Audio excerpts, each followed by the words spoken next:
पेंचोव के बलिया मौजे में जो दरभंगा एम्स बन रही है, उसके लिए हम पूरे सबसे पहले सरकार को धन्यवाद देना चाहते हैं। और मिथिलांचल सहित नेपाल सीमांचल सभी को इससे बहुत ज़्यादा लाभ मिलेगा हम लोग का। दूसरी बात कि अब 10 साल तक लगातार संघर्ष चला, आप देखे होंगे, ईंटा भी कलेक्शन किया गया, कुछ पार्टी के द्वारा धरना भी दिया गया, आंदोलन भी दिया गया, वो समय हम लोग के लिए आ गया। हम लोग का दिवाली अब शुरुआत हो गई, दिवाली में ये तरह का तोहफा मिला, इसके लिए हम सरकार को धन्यवाद। और दूसरी बात क्या है कि ये बार बार हर मीडिया में इस शोभन उठाया जाता है, जबकि ज़मीन पेंचोव की है, मौजा पेंचोव की है, उसके बावजूद भी शोभन का नाम लिया जाता है, पेंचोव का कहीं भी नाम नहीं लिया था, गुमनाम रखा गया। जो अंदर से मेरे गांव वाले को भी और हम लोग को भी तकलीफ होता है कि ज़मीन हम लोग का, तो हम लोग का नाम क्यों नहीं। इसमें हम सांसद साहब से अपील करेंगे, जो आप गंभीरता से उचित फोरम पर इस बात को उठाइए। और दूसरी बात है कि जो ज़मीन गया 150 एकड़, सभी बोलते हैं कि वो बिहार सरकार है, 150 एकड़ बिहार सरकार नहीं था। अभी भी बहुत के घर में 1901 की सर्वे है, खतियान 1901 का है। 1972 में जो सर्वे हुआ, सरकार भी मानता है कि 1972 का सर्वे सही नहीं था, उस आधार पे इस लोग को बिहार सरकार कर दिया गया। उसके बावजूद भी मेरे ग्रामीण या हम लोग किसी भी तरह का विरोध नहीं किया, क्योंकि हम लोग को अंदर से खुशी है कि आज कोई इतनी बड़ी संस्था आ रहा है, हम लोग दिल खोल करके इसका स्वागत करेंगे।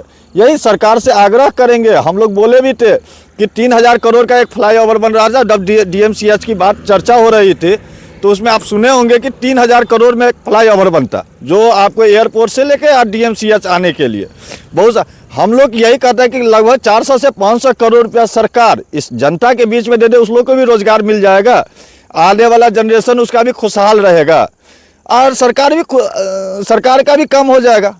अच्छा, ये बताएं मुकुंद जी कि जिस जगह पे हम लोग खड़े हैं, क्या वो ये जगह किस गांव के लोगों का है? पेंचोव का, पूरी पेंचोव का है। उसके अलावा कहीं नहीं, किसी भी पंचायत या कोई भी हो सकता है कि पेंचोव का है, कोई दूसरा अपने, लेकिन पेंचोव का ही पूरा जमीन है। हाँ, मतलब ये जो पूरा पीछे जो दिख रहा है, हाँ, पूरा पेंचोव, पूरा पेंचोव। ये अपना लोग जो यहाँ पे खड़े, ये सीमान हुए, इधर ये फुलवरिया हो गया, ये पूरा बलिया मौजे जो होगा 120/2 जो आपका अंचल बहादुरपुर में पड़ता है, वो पूरे पेंचोव का ही है। अच्छा, तो ये बताएं कि जो पीछे जैसे खंभा दिख रहा है बिजली का, हाँ, ये सब पूरा पेंचोव का ही है। तो अगर ये बिजली का खंभा भी हट जाएगा, तब तो फिर दाम जमीन का बढ़ जाएगा? नहीं, तो वो जितना भी खंभा देख रहे हैं, हाँ, वो सब एम्स का ही अति आ रहा है, अधीनस्थ में आ रहा है। अच्छा। और दूसरी बात, कुछ राजनीतिक पार्टी, उनके विधायक, मंत्री कुछ प्लॉट लिए, लगभग 10 से 15 बीघा जमीन लिए, जिसको एम्स से हटा दिया गया।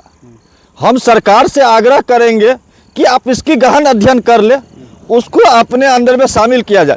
आप एक समझ सकते हैं कि ये प्लॉट अगर बिहार सरकार हुआ, तो बगल वाला प्लॉट बिहार सरकार क्यों नहीं था? तो बलिए मौजे, तो वो बिहार सरकार क्यों नहीं किया गया? आप उसका जमाबंदी खारिज क्यों नहीं किए? बाकी बहुत का जमाबंदी आपने खारिज कर दिया। हम आने वाले समय में, शिलान्यास होने दीजिए, आने वाले समय में ये भी हम खोलेंगे किस व्यक्ति का कितना जमीन है जिसको एम्स से हटा दिया गया। अच्छा, हाँ, वो भी हम खोलेंगे। ये भी चल रहा है? ये भी चल रहा है। उसमें सरकार की मंत्री है, सरकार के विधायक है, लेकिन अभी हम लोग को उचित नहीं है। अभी हम लोग स्वागत कर रहे हैं मोदी जी का इसलिए स्वागत कर रहे हैं कि मेरे यहाँ एम्स बन रही है। उसके बाद हम लोग इस पे करेंगे। हम यही कहेंगे कि सरकार से आग्रह करेंगे कि शोभन छोड़कर इसको पेंचोव किया जाए।